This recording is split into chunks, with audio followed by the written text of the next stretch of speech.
All right, so what is your next question, Hector? Alrighty, so let's get back to some Dragonflight stuff. My question here, you know what? Let me do a preliminary, simple question. Okay.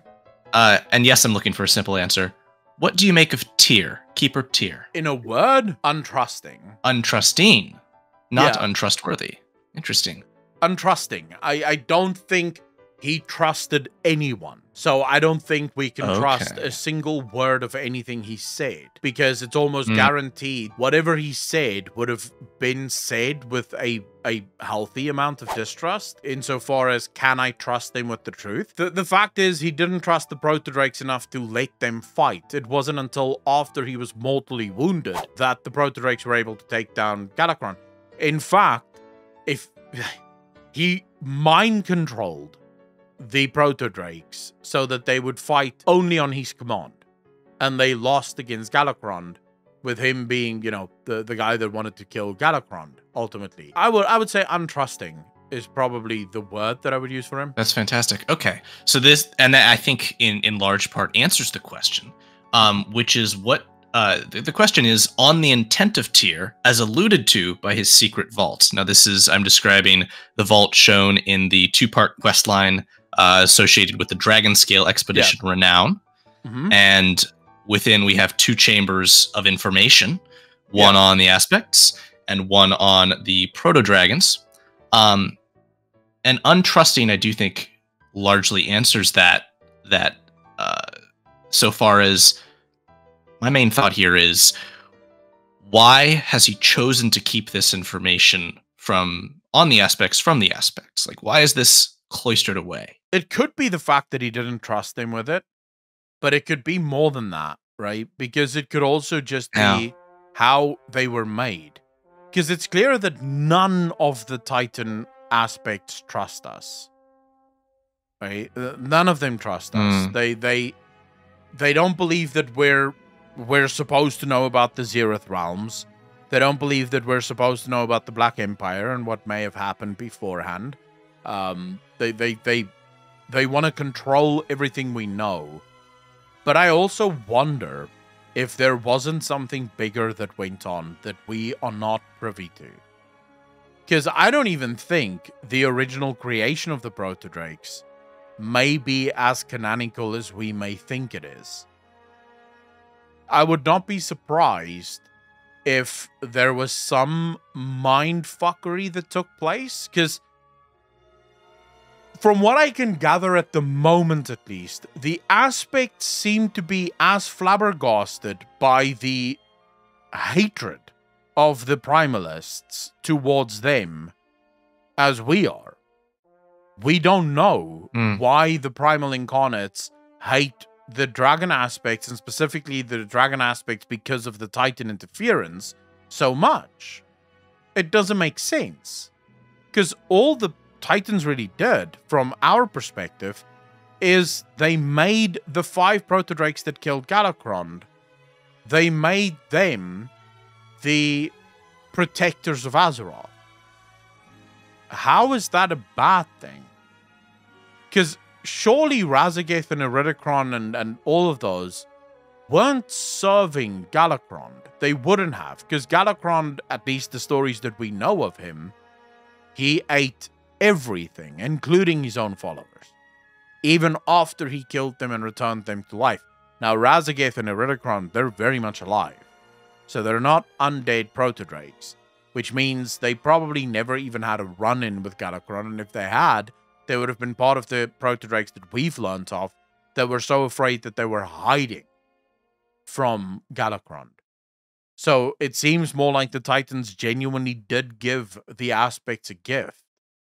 But what if the history of how the aspects ultimately became the Dragon aspects, the history of Galakrond, the history of their fight with Galakrond, their history, what if all of that is fabricated? So what if their minds were wiped and new thoughts were planted into their memories that showed them only what the Keepers wanted them to see? Yeah, and I think this is a lot of where I came to ask this question from is, and you may be able to inform on this better because I have not actually read Dawn of the Aspects, but there seems to be a clear perspective from the Aspects that Tyr is their friend. Yeah. They like him. And from what I've seen in Dragonflight of it, I wonder if that's not a one-sided relationship. Problem is that the primal, or at least at that point, the proto-drakes during the Dawn of the Aspects novel, they're very limited in their ability to apply intelligence. Like, they are intelligent, but it's very limited intelligence. Even Razageth and them are far more intelligent than what the proto-drakes were at that time, at least. And what's interesting is they see they see they see Tyr. Maligos understands that Tyr is far more powerful than what he's letting on. And they are distrusting of Tyr, but they very quickly start trusting him. So it doesn't take long. It's not like... And Maligos actually doesn't trust anyone. Maligos is highly distrusting of even other proto-drakes. And yet with Tyr, it's almost like a single conversation puts Maligos relatively to ease. Not completely, but relatively to ease. That Tyr is their friend and wants to help them. So they are incredibly quick to trust. That to me speaks either of the authenticity of Tyr just being so pure, or quite the opposite, more manipulative of, you must trust me. What's interesting is there's one line in Dawn of the Aspects, which I think it doesn't necessarily speak against anything, but it is interesting. The one line is right at the end of the book, where Tyr asks the proto-drakes if they would like to receive the blessings. And all of the proto-drakes go, yeah. And then Deathwing or Naltharion at the time doesn't answer. And it's because he's looking off into the mountains. But the book describes as him looking off into the mountains as if he's seeing something or as if he's listening for something. He's hearing something off into the mountains somewhere. And Maligos sort of snaps at him, just sort of growls at him. And as Deathwing comes back, he just immediately growls, sort of, yeah, it's fine, whatever. So, I don't know if that necessarily signifies that Naltharion may have had a healthy dose of distrust, and he was listening because there was something telling him that this gift that they were about to give you isn't actually going to be good for you, or if he was generally just already hearing the voices of the old gods, but at that point his connection to Azeroth was not yet well established, and so he couldn't hear it as clearly as he would have once he became Aspect. So I'm not entirely sure, but it does at least seem like they wanted to throw that in there in case that's a storyline that they wanted to pursue somewhere in the future. Right. At the very least, it's as vague enough and open enough that multiple different, pretty interesting things can be done with that. Yeah. Lovely. I think that kind of brings to conclusion my question on the Tyr Vault, other than a bit of an afterwards to say the quest's dialogue very clearly states that there is more information from that vault that must be decoded. So that's definitely we'll get back to you on this from Blizzard, which should be interesting. Oh yeah, I think we're gonna learn that there's been a lot of mindfuckery going on. I do believe that we're gonna learn that. And I don't know exactly when or how, but I have a sneaky suspicion that there will be some level of mindfuckery going on.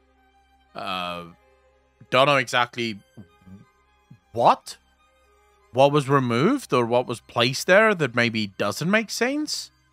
But yeah, there's probably a lot more story there that Tyr didn't want them to know, especially considering they had all of those memories already. Why would Tyr need a vault, basically, with all of that history? He could literally just ask the aspect, right? They were there. They remember everything they had done. That none of them are suffering from Alzheimer's or some shit. So, this would not be a problem. And also his collections of shall we say, specimens from protodrakes. Also very curious. Why would he need that? Why would he need specimens of protodrakes and things like that? I think there's a lot of questions that arise around Tyr and the Titan Keepers. Definitely. I feel like a lot of my questioning here is less. Well, I think it's seeking a joint pursuit of answers, but also just highlighting things that I've seen in my time playing through the game that I feel like are things to keep an eye on. Things that likely will be interesting. Absolutely. And I love questions like that, so no problems with that. Excellent.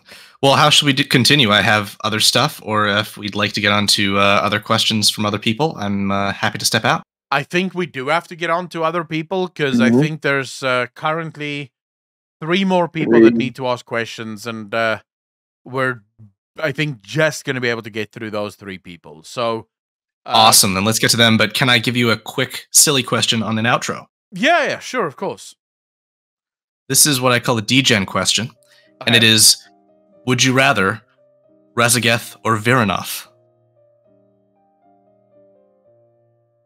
Viranoth being the ice proto-dragon. Yeah. No, I'm well aware. I'm trying to... This is like fucking Sophie's choice. Because neither of them, as far as we know, have humanoid forms, right? They don't have visage forms. Yeah. So it's going to be man on dragon.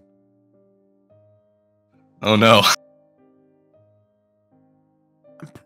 Probably Razageth. She seems very angry, so angry sex is good, right? Viranoth could work. No one wants sex on ice. But, yeah, you might lose your dick, right? You might get, like, fucking frost or some shit. So...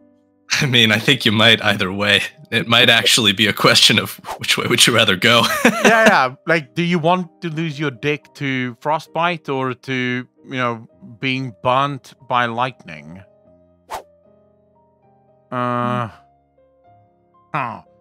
What's quicker? They say when you die of cold, you almost feel euphoric by the end of it. Your brain releases hormones that make you feel happy and amazing. So maybe that's it, right? Probably. Let's go for V. Fuck it, yeah. Fuck Razageth. All right. Yeah, I'll rather die smiling than being electrocuted to fuck. Right? So yeah. Yeah, let's go for V. Well, fuck Razageth is probably a sentiment that'll be running through my head a good bit tonight on Progress. All right, thank you for your time, Echo. Nice, enjoy, bro. Take care of yourself, man. You too, and thank you all. Bye-bye.